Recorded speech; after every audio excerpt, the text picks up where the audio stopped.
the natural reaction for people is to be like, yeah, fuck 2020, it's been a horrible year. But I think sometimes people lose sight of, you know, as well as, you know, thinking about the stuff which they don't have or the stuff that they might have lost, they forget the stuff that they do have already or the stuff that they might have gained. What's going on, everybody, and welcome to 30 Years and Running. I'll be your host, Christian, and each week my friends and I will be looking at life seen through the eyes of 30-somethings. Whether it's things like dating, social media or mental health, we'll be looking at the past, present and future of being in your 30s. And that's about that guy. Man like Kevin Samuel. Yeah. Fuck Kevin Samuel. And fuck 2020 as well. Is that the... I feel like is that going to be the segue into it? They might be, too fair, actually. I'm going to look up a few... I actually did a Google earlier. Yeah. What, of 2020? Yeah. Okay. What of just events that happened? Yeah. Okay. Wait, let me before you go into it, I'll intro it first actually, and then I'll let you get into it. Yeah. Go. Yeah. Go. Welcome to 30 Years and Running. I've got a man like Nooky G back. What's going on, Nooks? What's good, bro? Not much, man. All good. Can't complain. So as you guys probably heard just a second ago, we're going to be talking about 2020 and how basically the vibe for this year is fuck 2020. How much of a fuckery it's been. Hello. But yeah, I'm sure like a lot of people are probably feeling similarly about 2020 and how it's just been a bad year for them. I think a lot of people, I'm sure there's probably a few people out there who have just been like, oh, no, she hasn't been that bad. But I think for the majority, it's been like, yeah, this hasn't been a great year. Mate, this has been a year for testing you. Do you know what I mean? There's been like, and it's funny because I think about how other people have really had to deal with stuff. And for me, I know that I've had to sort of be like, whoa, take a step back on so many different things. Well, I was going to open up. I was going to say, like, how's it been for you personally? I think the easy, like, throwaway comment is to say, like, oh, yeah, it's been really shit, blah, blah, blah. But, like, I mean, in general, when you kind of break it down, like, how's it actually been for you? Okay, so do you know what? I guess we sort of need to start. And then we can go into, like, all the events that have happened and stuff like that. Yeah. I think the biggest thing for me, I think if you start at the beginning of the year, like, just as 2020 was starting, like I was ready for it. You know, as everyone was talking about, 2020 vision. You're like new year, new me. New year, new me. This is the start of a new journey. And then you know what? For me, I was like, it's a new decade. So that's 10 years until 2030. So this is the time to really start building something. Yeah. Quick, just very quickly, just to pick up on that actually. With it being a new decade, like where were you in 2010? 2010. Yeah. Boy. Just very, very quickly. That was just so we can show the people the growth. And by the way, before you talk about the growth, make sure sure if you're watching on YouTube, like that video, subscribe, and then if you're listening to it on whichever podcast platform, download, give a little like or review. Sorry, save them as well. You want to make sure they save that shit so they. Yeah, that's the download bit, isn't it? Oh, is it? Okay, cool. What about the follow shit? That's the because I follow on the Spotify. So is it? Yeah, I think it's different for each platform, but anyway. Yeah. So 2010. That was a couple years after school and going into uni. Yeah. We had a pocket full of dreams and. What those dreams saying now? Boy, they're nightmares now, bro. I was about to say, them dreams just up and left like a fart in the wind, boy. Did it? Nah. I mean, it wasn't that bad. I mean, to be fair, so if you're looking at 2010, was going into the city, just coming out of uni. Yeah. Actually, to be fair, when I first left uni, it took a while to get into work. It took about 6 months. That's all right. I feel like that's quite a standard actually. We're just plugging away, like interview after interview. Because I didn't get the best of grades, as expected anyway. So trying to get into the industry that I was looking to get into, which was finance. Yeah, that was tough to get into. I don't know if I said, but the first job I actually did in finance, the guy that hired me was a sales director. He basically used to go to our school. Okay. So he's like, oh, you went to my school? Okay, cool. I expect that you're going to be studious. I expect that you're going to be hardworking, which I was to an extent. But yeah, bro, I work hard. No, I believe you. Sometimes. Yeah. But yeah, so that was the sort of how it was in 2010. Yeah. And then fast forward 10 years later. Still in the same industry, a different avenue of it. But again, it's like it's a new company. I've learned a lot over that 10-year period. A lot of ups and downs. I've been one of those people where I've experienced success and then it's dwindled a bit, and then success again, and then it's dwindled a bit. And it's sort of been like there. I'm at that stage now where I want it to, rather than just be there to explode. To explode and rocket. Yeah. 2020 has been it's been weird. It's been a slow but a fast year for me, I think. It's been slow in terms of, so pretty much for the whole of 2020, I haven't even worked actually. So like I was at a job and it finished like towards the end of January. And basically ever since then I've been looking for work. Looking for the right work, I should say.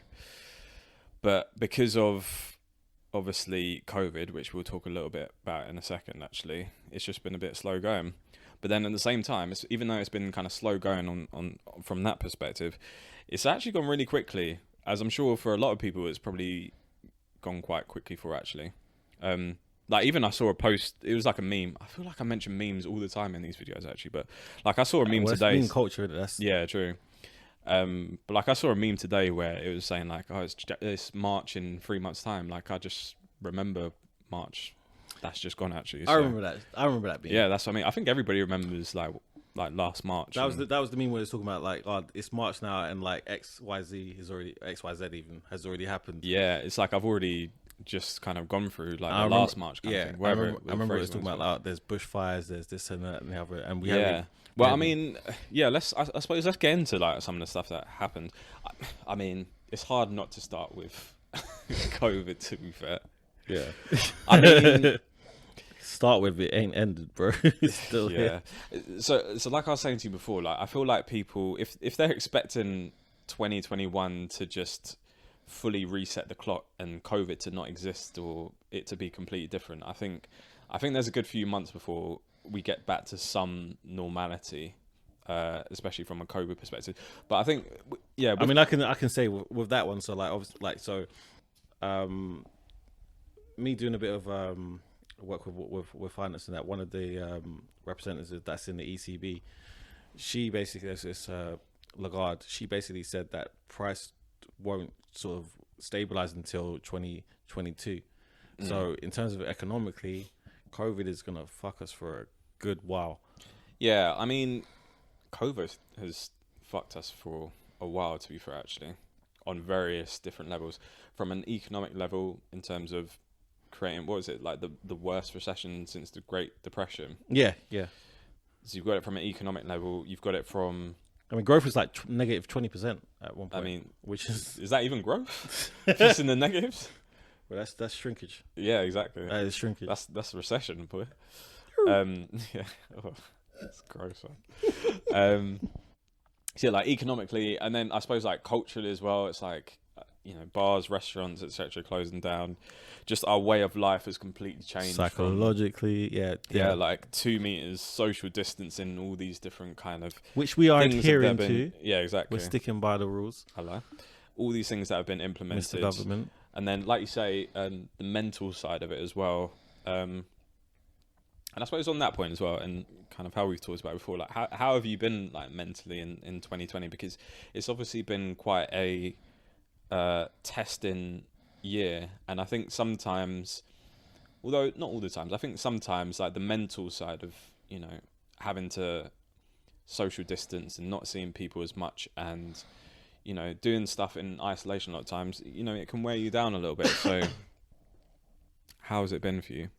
I mean, do you know what? So when we had like we're in December now, and we've just come off the back of our second lockdown. The first lockdown was quite tough. It's unseen territory for us. We've never experienced that kind of having to stay here and not go out and all that kind of stuff. At the time of the beginning of lockdown, like I wasn't in full employment, so for me it wasn't the toughest thing to sort of stay inside because I was trying to just save money, just chill and all that.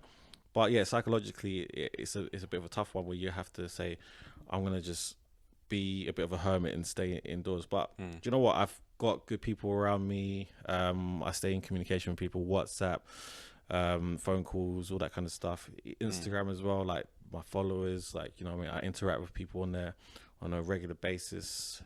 So for me, I've managed to use the social elements that are in my life to keep me on track. And also, like, you have to just sort of focus on the bigger things in your life, especially if you're looking at future plans. Even though you've got all this adversity that you're going through, you've got to still put into perspective the plans that you might have had in place beforehand. Try and remind yourself, oh yeah, I was looking to do that in 2022. I was looking to get this and get that.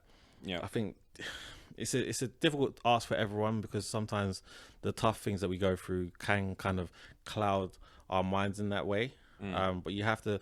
This is why I do post the motivational stuff that I do on my page, because that sort of thing does kind of trigger my mind to remind me of the things that I need to be focusing on as I go into my life on a day-to-day basis.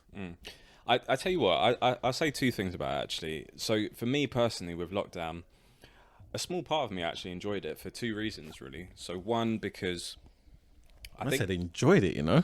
Like I say, let me stress, a small part of me enjoyed it because locked up, and you're like, yeah. I'm like, locked up, don't let me out. I said, don't let me out.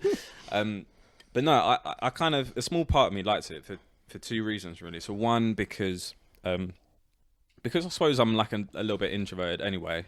Like, me staying at home wasn't really an issue. Yeah, like, it's kind of what I kind of normally would do, apart from, you know, occasionally seeing friends and family and going to the gym. And yeah, at the time, like, when you couldn't do that stuff, like, it was a little bit of a problem, but it wasn't the end of the world. So that's kind of reason one. And then the second reason was, like you basically hinted at, it kind of gave me the chance to focus on stuff which I'd almost been putting off for a little bit. And it just almost gave me the I suppose, the kick up the arse to actually kind of go and actually kind of do that and give a bit of focus to, namely this podcast, to be fair, because you know, it was something that I'd kind of thought about, I think maybe about November of 2019. So we need to thank Wuhan for that, really. Who? Wuhan. I thought you were talking about Wilhelm. I was like, no, Wuhan. Wuhan. Yeah, shout out Wuhan. Shout out Wuhan. Because 30 years in one wouldn't be. Yeah, shout out to all the man them eating marmots and all that stuff. You think it's the wet market? You don't think it's the lab? Bro, I'm not that deep in it, to be honest. No, I think it just gave me the time, because I left my job, and then obviously I was just kind of at home. I was like, okay, how can I turn this positive into something a bit more? Bro, I did the same. Sorry, how can I turn this negative into something a bit more positive? I did the same thing. So I suppose this gave me COVID gave me the headspace to actually literally kind of sit down and kind of nut out kind of how I wanted to position the podcast and to actually just go and do it, to be fair. And I genuinely think if COVID hadn't happened, this podcast wouldn't have happened. Yeah. So I'm kind of weirdly thankful for COVID for that in that sense. I know that sounds weird, but anyway. See, good start to saying fuck 2020. Yeah, sorry. The title of this video is actually fuck 2020, but I mean, I'm sure along the way we'll talk about stuff which maybe we're a bit thankful for in 2020. Oh, fuck 2020, but thank you, COVID. But this is the thing, right? I think the natural reaction for people is to be like, yeah, fuck 2020. It's been a horrible year, but I think sometimes people lose sight of, you know, as well as, you know, thinking about the stuff which they don't have or the stuff that they might have lost, they forget the stuff that they do have already or the stuff that they might have gained. You're going down a line of thought that I fucking love. Do you? Yeah. Because I'm just, I think I'm naturally like an optimistic person. Yeah. And I don't like to always kind of think the negative thought, especially in a year like this. I always try to think, okay, this is obviously a shitty situation, but how can I turn it into something which can, you know, give me steam and give my family steam or my friends steam, and how can we kind of use this in a positive way? Yeah, because you know what, when you say the phrase like fuck COVID, not even fuck COVID, fuck 2020, what it makes me think of is like fuck 2020 for the negatives that have come, but to be like, all right, yeah, fuck you for that, but I'm gonna go and do this, in spite of it, or I'm gonna go and do this because that happened. Yeah, I know there's a lot of people, especially in our society, like they will say fuck 2020, and that's where their story ends. It's like they'll go into 2021 without having addressed the shit that happened to them in the year before, and then they'll start to have that, not chip on their shoulder, but that thing where it's like, all the stuff that's happened to me is so terrible, so awful. Fuck 2020, nothing's ever gonna go right. No. Fuck 2020 to say that 2021 is going to be your year. I know a lot of people do that for like their new year. It's like, oh yeah, 2021, 2022 is going to be my year. Like every year should be your year. And even if you've had a bad year the previous, all right, cool. But just go on to the next one, make that one work, make that one be the year for you.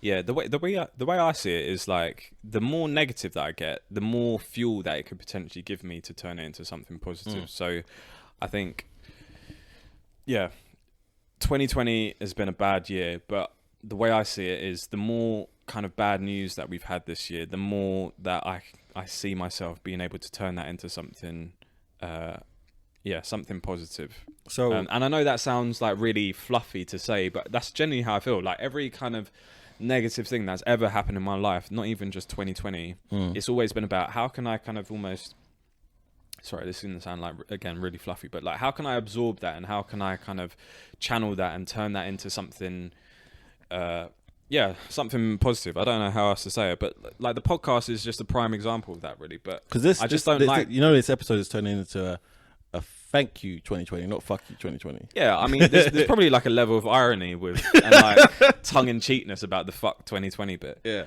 but I think the fuck 2020 it relates more, I suppose, to some of the events and fuckeries that we've seen.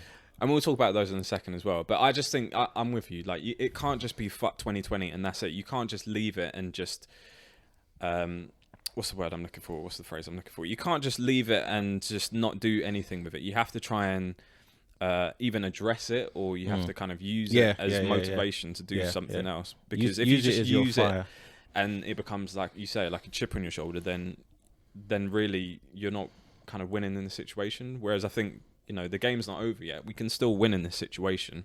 We're just kind of halfway through the game. Yeah, of course. So, yeah, that's how I feel about it. And then, I suppose with a kind of a broad stroke of the brush, that's how I've kind of felt about COVID, really. So, yeah, it's obviously kind of sad that, people have lost their lives and our whole kind of way of living has changed. But like I say, the game's not over. Like we're kind of on the cusp, I'd say, of that's the big fight kind of winning. Yeah. When you talk about loss of lives, I'm sort of thinking about some of the big prominent names that we might know in our culture. Obviously, Kobe. Yeah. That was the biggest fuck 2020. Yeah. Kobe, you had Chadwick Boseman. Yeah. More recently, you had Maradona. Yeah. Oof, that one. Yeah. That one. Who else? Well. Like Sean Connery. Yeah, that one as well, man. Fucking hell. Yeah. This is one that kind of flew under the radar. It's not even a death as such, but it's an anniversary of the death. But this year was the 20th anniversary of Damilola Taylor's death, actually. I don't know if you remember him. Yeah, of course, yeah. Yeah, but I remember that one struck a chord with me because, one, he was a similar age to us, but then also it happened in Peckham. Yeah, it was local, so it grew up, like it happened, I'd say, like 10 minutes from where I used to live as well. But I think that one kind of, and I watched like a documentary on it the other day as well. So that one was kind of, that I think more than the others, more than Chadwick Boseman and the others, that kind of stuck with me, I'd say. So yeah, we've had that. We've had, I think you might be able to correct me if I'm wrong, but like the whole of 2020 started off with, was it the Australian bushfires? Yeah. Australian bushfires. That was coming from in 2019. It leaked into 2020. Yeah. So I almost feel like that kind of set the tone for like the rest of the year in terms of just the fuckery that we would have had. I think as well, if you talk about, I mean, like, if you looking globally in terms of things that have been a bit of a fuckery, Trump.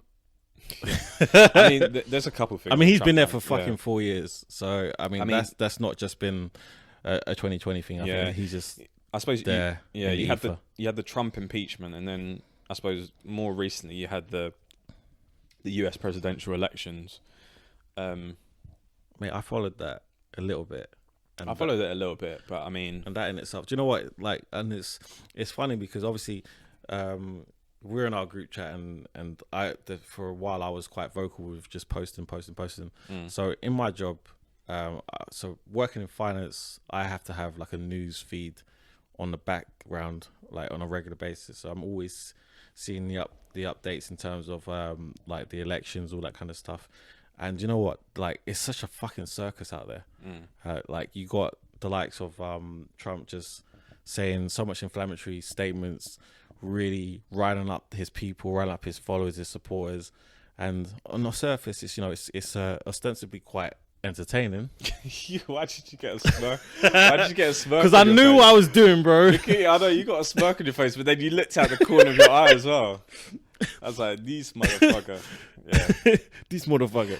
So it's a Michael Blackson. Yeah.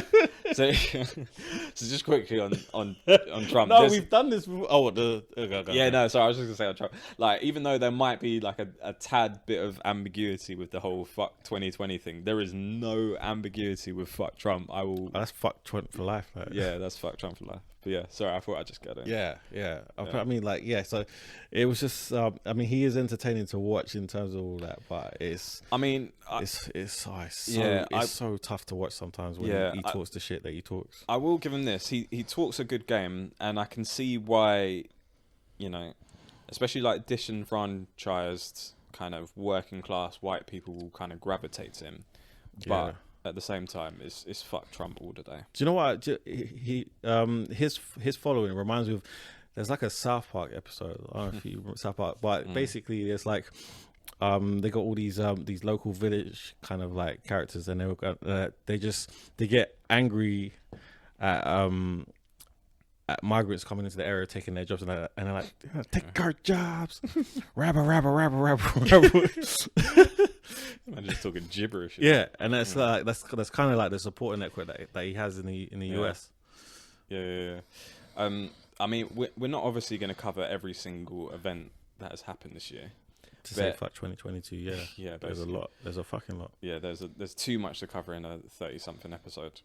But obviously one of the big ones that has happened this year has been the killing of George Floyd. I thought you was going to say that. Yeah, and definitely. obviously the I suppose it being a catalyst for Black Lives Matter being even more prominent than it was before. And we actually went to one of the rallies. So we went to the in protest, central London. Yeah. And I gotta say, I was a little bit emotional when we went there because I never thought in my lifetime that I'd be part of something which I thought would generate change for our people. And I'm not saying that it's going to be kind of like the spark that's going to change stuff, but I never thought I'd be part of something that was so prominent and so like visually just impactful. And you obviously did some photography on that, and just being around and just being sorry, Richard's photography account on Instagram is Richard Anthony Photos. Go follow that. I was thinking, do you know what's funny is I was going to plug it, but I felt like it was a bit too gimmicky to do it then. Bro, when you started talking about it, I was like, is he gonna say something? I was gonna put it in the description, but then you looked at me and I was like, oh, for fuck's sake, I gotta say it. But I was in the it's just the way you started talking about it. I was like, come on, you gotta say that. No. I'll put the you gotta say that out now, G. You know I'm gonna put the link in the description. But no, it was really cool to be a part of that, and because I never thought in my lifetime I would be part of something like that. And I'm not comparing it to like a civil rights kind of protest. It was still substantial. It was significant. But I didn't think it was. Do you know what it is? Like you kind of see the black and white films of civil rights protests, and you see people getting sprayed with water hoses and dogs being sat on them. And obviously, when we went there, it wasn't quite like that. No, I think because maybe back then, like the rights that they were sort of driving for were a lot more fundamental. There was a lot. I don't want to say seriousness. That's not the right word, but there was a lot more at stake. I think. Yeah. Like theirs is literally maybe that's not even the right phrase, but I think that for their time, it was like essentially like it's basic human rights. Yeah. Even I mean, like you can obviously argue like the level there is like in our day and age, but yeah, of course, ours is more down to there being an institution that's just not doing what they're meant to be doing. I think also it's because, you know, when the civil rights movement was happening, like these were kind of like the first few steps into kind of that kind of trying to get equality for black people. Yeah.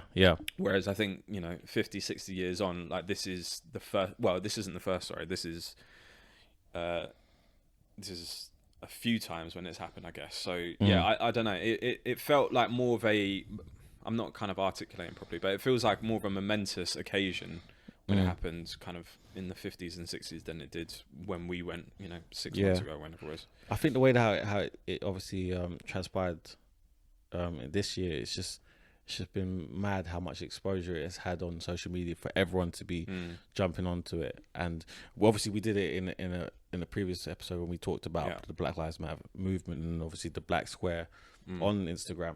I think that, you know, even though we are saying fuck 2024, that from that was a beautiful thing where we saw the likes of all different races come together to try and, you know, get a message across that, yes, this needs to stop, this needs to change. Yeah. It was horrible to see what happened, but I mean, fuck 2024 that, but at the same time, that's happened beforehand. Yeah. Thankful for 2020 for the fact that it has made people more aware of the situation.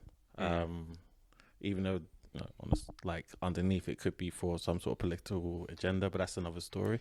Yeah. So here's a kind of a bit of a tangent, but I think there's a bit of connective tissue to what we're talking about. I sometimes feel, I think I've rubbed this from Chappelle actually, but I think he said one time where when really bad things happen, it's sometimes for the greater good. So I think he used the example of when Emmett Till. Do you know Emmett Till? Yeah. So like for anybody who doesn't know, I think he was 14 at the time, but a 14-year-old black boy from I think he's from Chicago. He basically got killed by a number of white men for apparently whistling at a white girl in a shop. And basically his mother, rather than kind of closing the casket when he was at his funeral, had an open casket and allowed photographers to take pictures of his really kind of bloated and disfigured disfigured face. And that basically went viral. Yeah, exactly. And that was kind of Chappelle's point really, is like, even though something like a really horrible, disgusting act like that happened, it actually kind of helped to spark something positive from that. And the thing that was sparked that was positive was the civil rights movement. And I'm not saying that specific moment was the spark for it, but it was a big part in terms of like the catalyst for, you know, all the leaders to kind of gather around and actually start to talk and actually trying to create change. And so I kind of feel like it's a similar kind of thing with George Floyd, in terms of like, even though it was like a really despicable act and it's obviously kind of hurt a lot of people, it proved to be a bit of a catalyst in terms of, you know, pushing Black Lives Matter and all the stuff you were talking about in terms of, especially in terms of social media activity. It started to push it more into the consciousness of everybody, not just black people, like everybody, kind of every kind of race really. So sometimes, my point is really, sometimes, and I think you can apply this to 2020 as well, like sometimes you need like a really shitty act, or in this case like a really shitty year, to spark something good. And I think, you know, that's why I've got a lot of optimism for 2021, because really and truly, like, things can kind of only get better, I guess. Do you know, it's funny you say that, because I think for me, and I mean, I'm not sure how it has been for you. Obviously, you know, you've got the pod moving and everything like that. I'd say that for me, this has been a very tough year, very testing year, where I've had to deal with like adversities that I'd never had to deal with before, people that I've never expected to sort of deal with before. But work-wise and now like mentality-wise, it's made me think so much more about what I'm looking to sort of do in the next 5-10 years. And for me, as much as I do say fuck 2020, I'm so thankful for it, because it really has put into perspective certain aspects of my life. And I'd say for the last 3 years now, I've been on this journey of trying to just be as positive and as progressive as possible. And I think that when you're getting put into a situation where you are, it's like having your backs against the ropes. You have no choice but to try and come out of it as best as you can, or as on top as you can. And for me, so like when I say fuck 2020, I'm also saying thank you 2020, because the next year, the year after, I'm now planning for those things even more so than I was before, because the amount of stuff that's happening in 2020, if that shit happens again in another decade, where we've got like a pandemic to deal with, or where people are having to deal with having to get paid less, furloughed, etc., like how am I going to be the person that deals with that? And so now I've started thinking even more so as innovative as I can in terms of like other incomes, where I'm saving money. And I'll be honest with you, at my big man age, I've not been the most responsible. 22. I've not been the most responsible when it comes to like finances. I've not been the most responsible when it comes to like lifestyle. But this kind of year is one of those years where it makes you think about those sort of responsible notions that you need to think about, where you're talking about your savings, where your money's going, the investments that are going, if they're safe investments, etc. And yeah, so as much as I say fuck you, I say thank you. Yeah, I wouldn't personally say thank you to it as such. I would say, but it's a similar vibe, right? So, I mean, even though I say a small part of me enjoyed, especially lockdown, like it's been a testing year what for were me. You doing in lockdown, G? Nothing. But no, it's been a testing year for me as well. Like I say, I've spent pretty much all of the year not working, and that's tough. And you kind of look for jobs, and you don't get interviews, and there's not much around, and that kind of plays on your mind a little bit. But at the same time, rather than saying kind of thank you 2020, it's more like I'm still fuck you 2020. But my mentality is kind of like fuck you 2020. Watch how I'm gonna fuck you up in 2021. Do you know what I mean? Like again, it goes back to that point around. I'm down with that one. Like trying to use it as fuel, and trying to use your failures as a way to kind of give you steam for the next thing, really. So I don't think you necessarily need kind of like a watershed moment, like a new year, to kind of put that into play. But obviously, by the time this goes out, it's going to be a couple of days before the new year. So I think it's kind of relevant in that sense. But you have to, you can't sit by and let this year beat you. I think you kind of hinted at as well. Like you could either take two kind of routes with this. You could either just say fuck 2020 and kind of mope about and stew in your own juices, or you could be like fuck 2020. I'm gonna use this year as kind of steam, or as a catalyst to kind of better myself and better those around me, really.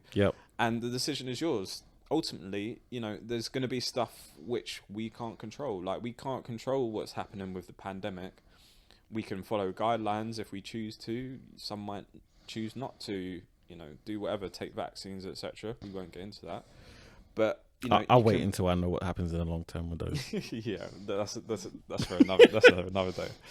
But like my point is, like, there's going to be stuff, this year, or there's been stuff this year and going into next year and the year after that we can't control. But the thing that we can control is our attitude and how we choose to perceive the things that are given to us, and how we want to reinterpret them.